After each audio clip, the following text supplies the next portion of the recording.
Good morning, students. Myself, Professor Pavan Kumar Yadav from Department of Mechanical Engineering. Student, हम unit first पढ़ रहे थे अभी तक हमने जो है ट्रांसपोर्टेशन मेथड पढ़ा है। ट्रांसपोर्टेशन जो है उसका ऑप्टिमलिटी टेस्ट जो है वो पढ़ा है, उससे रिलेटेड न्यूमेरिकल्स करे हैं। अब इसी यूनिट के अंदर नेक्स्ट टॉपिक है हमारा असाइनमेंट प्रॉब्लम।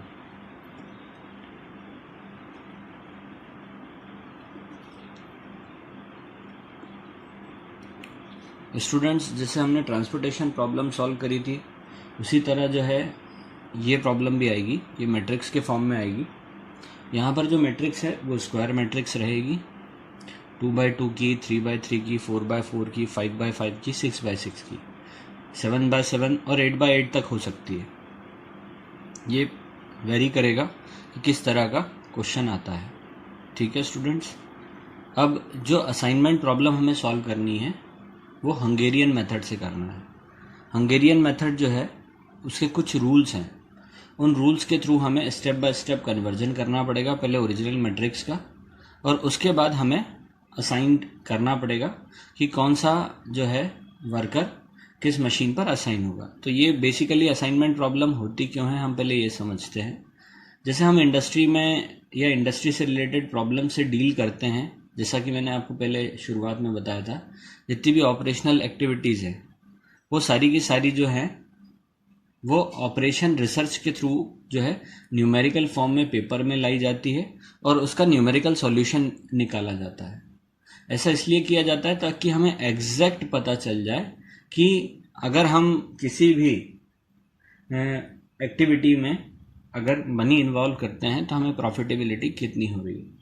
तो ये बेसिकली ये उस तरह के प्रॉब्लम्स को डील करता है इंडस्ट्री की, जिसमें कि वर्कर्स जो है, नंबर ऑफ वर्कर्स हैं, उनको अलग अलग मशीन्स पर वर्क असाइन किया गया है, तो वो कितना अमाउंट ऑफ टाइम ले रहे हैं, तो ओवरऑल वो कितना टाइम डिवोट कर रहे हैं उस पर्टिकुलर मशीन पर। तो किस वर्कर को कौन सी मशीन पर हमें जो है असाइंड करना पड़ेगा उसका टास्क या जॉब को कंप्लीट करने के लिए। तो असाइनमेंट प्रॉब्लम इसी से रिलेटेड है। तो यहाँ पर हमें जो है बेसिकली दो एक्सेस दिए जाएंगे स्टूडेंट्स। यहाँ पर वर्कर्स जो है और मशीन्स दिया जाएगा। तो वर्कर्स और मशीन जो होंगी उसमें हमें वर्कर्स को अलॉट करना पड़ेगा एक एक मशीन पर।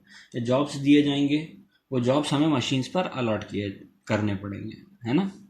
तो पहले एक क्वेश्चन ले लेते हैं, उसे सॉल्व करते हैं और उसी के थ्रू हम ये समझेंगे कि हंगेरियन मेथड में स्टेप बाय स्टेप कन्वर्जन हम किस तरह से करेंगे। ठीक है स्टूडेंट्स,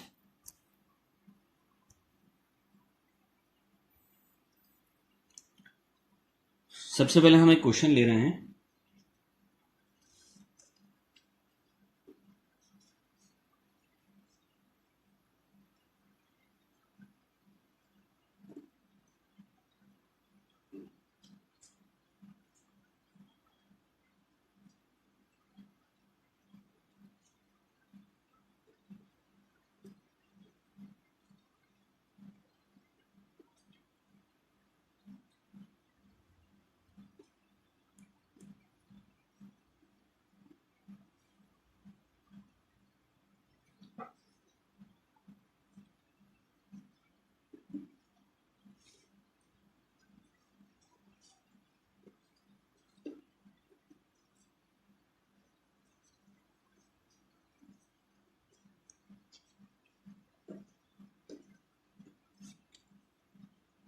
स्टूडेंट्स, ये हमारा क्वेश्चन है।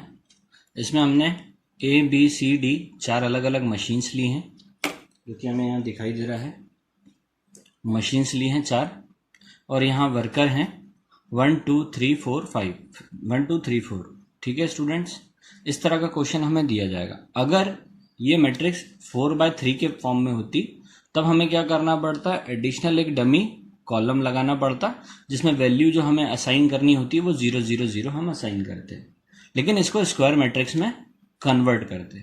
अगर ये स्क्वायर मैट्रिक्स में नहीं है, चाहे रो वाइज करें हम या कॉलम वाइज करें। ट्रांसपोर्टेशन प्रॉब्लम भी जब हमने करा था तब हमने ये कहा था वहाँ डिमांड और सप्लाई इक्वल होना ज़रूरी है। अगर नहीं है तो एडिशनल डमी रो वाइज या कॉलम वाइज हम लगाएंगे।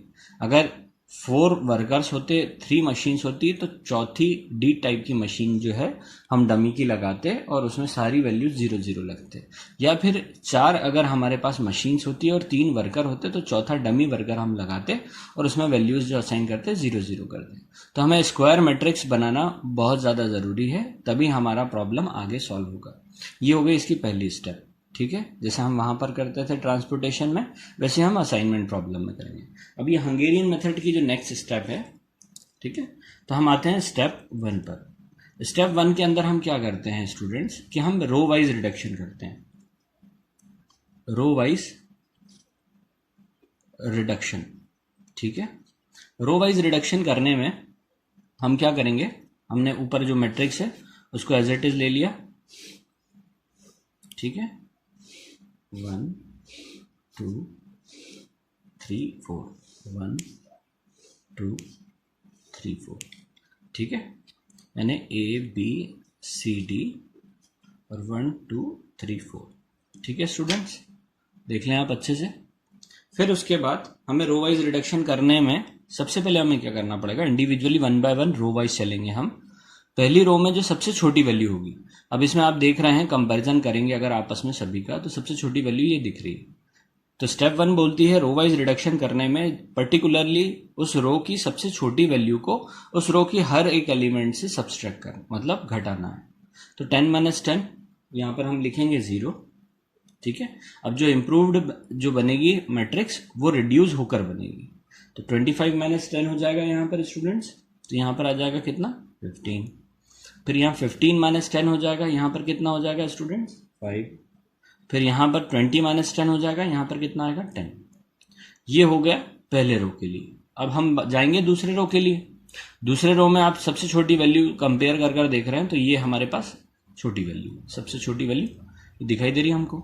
अब हमने इससे पूरे मैट्रिक्स को सब्सट्रैक्ट करा, 15 - 5 हो गया स्टूडेंट्स, यहाँ पर आ गया 10। फिर यहाँ पर आए हम, यहाँ पर आ गया 25, यहाँ पर आ गया 0 और यहाँ पर 10, ठीक। तो ये सेकेंड स्टेज हो गई हमारी, यानी जो सेकेंड स्टेप है उसमें हमने सेकेंड स्टेज पर, पहली स्टेज पर पहला रो, दूसरी स्टेज पे दूसरा रो, अब तीसरी स्टेज पे तीसरा रो। अब तीसरे रो में हमने देखा, कंपेयर करा, इनमें से सबसे छोटी वैल्यू कौन सी है, हमें यहाँ दिखाई दे रही है स्टूडेंट्स छोटी। अब इससे हमने सब्सट्रैक्ट करा, ठीक है, तो ये हो जाएगा 35 - 12 यानी 23। फिर 20 - 12 ये हो जाएगा 8, 12 - 12 ये हो जाएगा 0। फिर हम जाएंगे यहाँ पर 24 - 12, अगेन यहाँ पर आ जाएगा 12, ठीक है।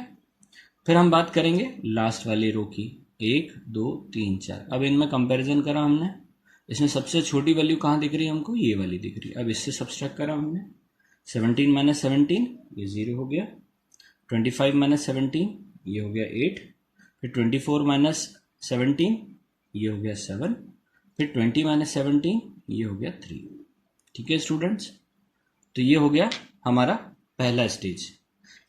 पहले स्टेप पर हमने चारों रो को रो वाइज रिड्यूस करा, ठीक है। अब ये रो वाइज रिड्यूस जो हुआ है, अब हम इसी को आगे कंटिन्यूएशन में चलाएंगे स्टूडेंट्स। अब आइए हमारे स्टेप 2। स्टेप 2 के अंदर हम चलेंगे, अब करेंगे हम column wise reduction. Column wise reduction में क्या करेंगे हम स्टूडेंट्स, अब जो इम्प्रूव्ड मैट्रिक्स बनी है हमारी रिड्यूस करने के बाद, उसी इम्प्रूव्ड मैट्रिक्स जो है उसी का हम कॉलम वाइज रिडक्शन करेंगे। पहले पहला कॉलम लेंगे जैसे हमने वहां पर रो वाइज किया था, फिर सेकंड कॉलम पे जाएंगे, फिर थर्ड कॉलम पे जाएंगे, फिर फाइनली फोर्थ कॉलम पे जाएंगे, ठीक है स्टूडेंट्स। अब हम पहले कॉलम पर जाते हैं, इसमें सबसे छोटी वैल्यू हम ढूंढते हैं, है ना। तो सबसे पहले हम मैट्रिक्स बना लेते हैं जैसे हमने वहां पर बनाया था ऊपर।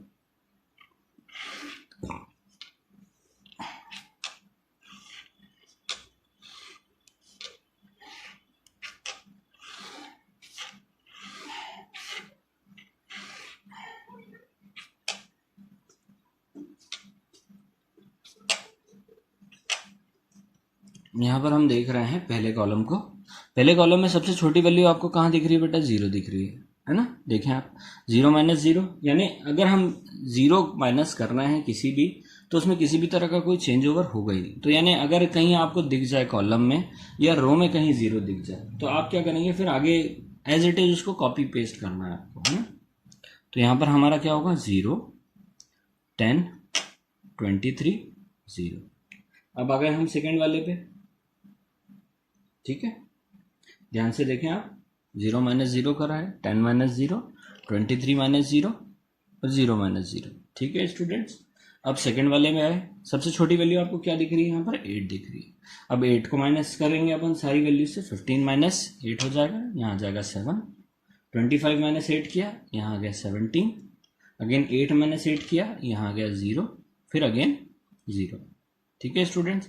अब इस वाले में सेम कंडीशन आ रही है, यहाँ 0 आ गया, तो फिर अगेन जो है नो चेंज रहेगा, 5, 0, 0, 7, यहाँ पर किसी तरह का कोई चेंज ओवर नहीं आएगा। फिर लास्ट वाले उस पर जाते हैं, सबसे छोटी वैल्यू क्या दिख रही है हमको, 3। अब कॉलम वाइज 10 माइनस 3, 7 हो गया स्टूडेंट्स, यहाँ पर 7 हो गया। फिर हमने 12 माइनस 3 कर दिया यहाँ पर फिर 9 हो गया, और 3 माइनस 3 यहाँ पर 0 हो गया, ठीक है। अब यहाँ पर जब हमने रो वाइज रिडक्शन कर लिया, कॉलम वाइज रिडक्शन कर लिया, अब हमें नेक्स्ट स्टेप में यहाँ पर असाइनमेंट करना है, ठीक है। देख लें आप एक बार कि असाइनमेंट करना है अब हमें, ठीक है।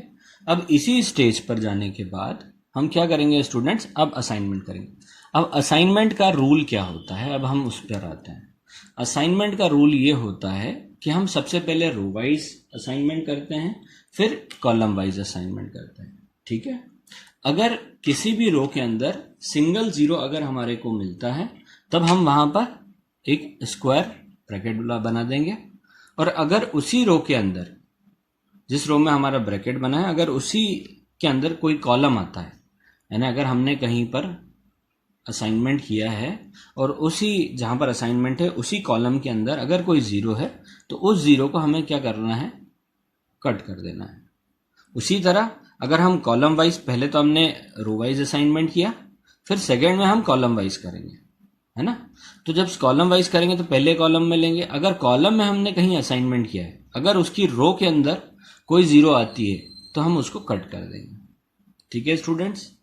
ये 2 रूल्स हैं, ये आपको देखना पड़ेगा कि अगर हम रो वाइज सबसे पहले स्टार्ट करेंगे, अगर हमने रो में असाइनमेंट किया, जहां असाइनमेंट हुआ उसके कॉलम में अगर कोई 0 आता है तो वो कट जाएगा, और अगर हमने कॉलम वाइज असाइनमेंट करना शुरू किया, अगर कॉलम वाइज असाइनमेंट किया, उस रो के अंदर अगर कोई सिंगल 0 या 0 आता है, तो हम उसको कट कर देंगे, ठीक है।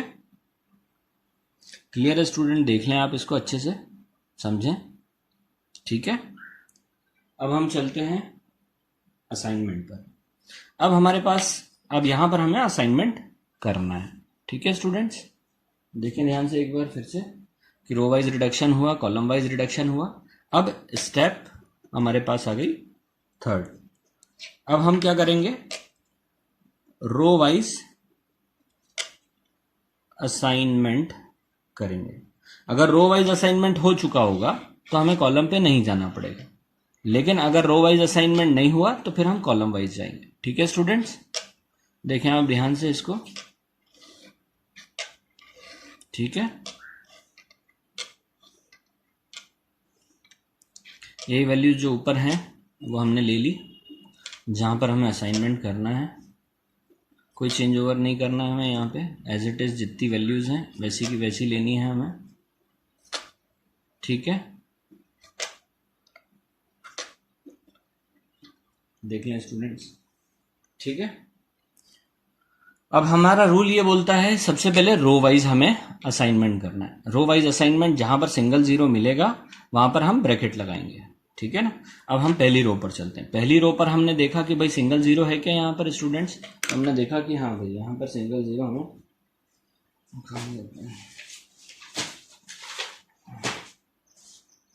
सिंगल 0 हमें यहाँ पर स्टूडेंट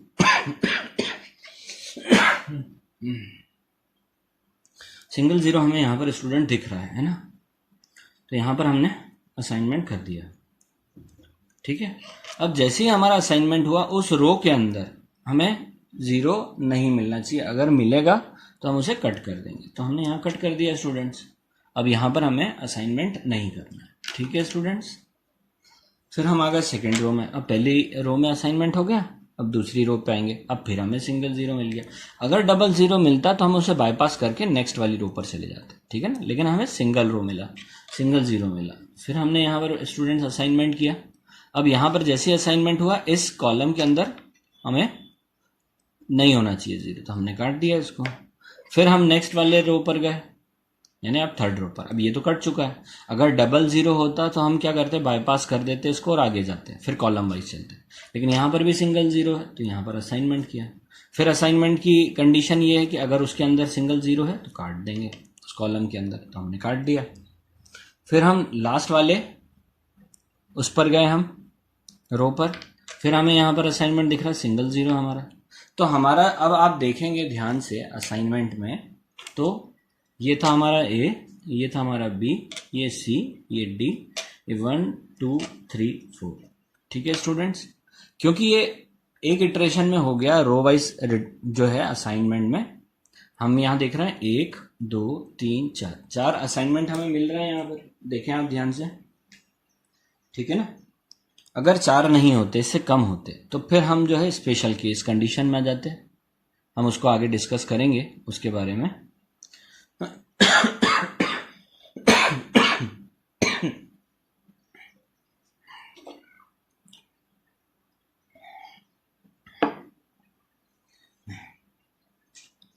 देखें स्टूडेंट्स, यहाँ पर हमने असाइनमेंट किया है, ठीक है। तो असाइनमेंट हमारा यहाँ पे हुआ है स्टूडेंट्स एक, दूसरा असाइनमेंट हमारा यहाँ हुआ है, तीसरा हमारा यहाँ पे असाइनमेंट हुआ है, और चौथा असाइनमेंट हमारा यहाँ पे हुआ है। ये 4 असाइनमेंट हमें दिखाई दे रहे हैं, ठीक है।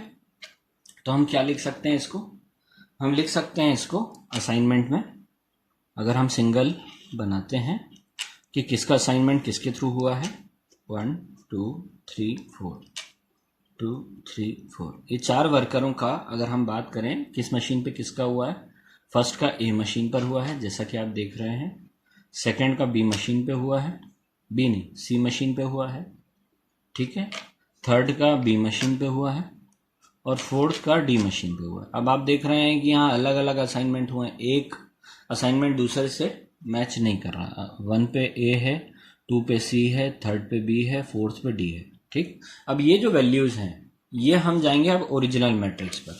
ओरिजिनल मैट्रिक्स हमारी कहाँ थी, वो है हमारी ये वाली। अब हमने जो आंसर निकाला है वो निकाला है 1 2 3 4, 4 वर्कर हैं हमारे, ठीक है। पहला वाला ए था, दूसरा वाला सी था, तीसरा वाला बी था, और चौथा वाला डी था। देख रहे हैं स्टूडेंट्स यहाँ पर आप। अब यहाँ पर हमें total number of hours workers के निकालने हैं मशीन्स पर। तो हम कैसे निकालेंगे, यहाँ पे वही 1 2 3 4 लिया हमने, ओरिजिनल मैट्रिक्स पर जाएंगे। अब फर्स्ट का ए मतलब ये वाला पार्ट यानी 10, ठीक है। सेकंड का सी वाला पार्ट मतलब 5 यहाँ पर आ जाएगा। थर्ड का बी वाला पार्ट मतलब 20 आ जाएगा यहाँ पे, और फोर्थ का सी वाला पार्ट यानी 20 आ जाएगा। अब इन चारों को हमने ऐड कर दिया तो हमारे पास टोटल नंबर ऑफ आवर्स आ जाएंगे 20 20, 40 प्लस 10 50 प्लस 5 55। तो 55 आवर्स जो है हमारा टोटल टाइम लगेगा चारों वर्कर्स का ABCD अलग अलग मशीन्स पर, ठीक है स्टूडेंट्स।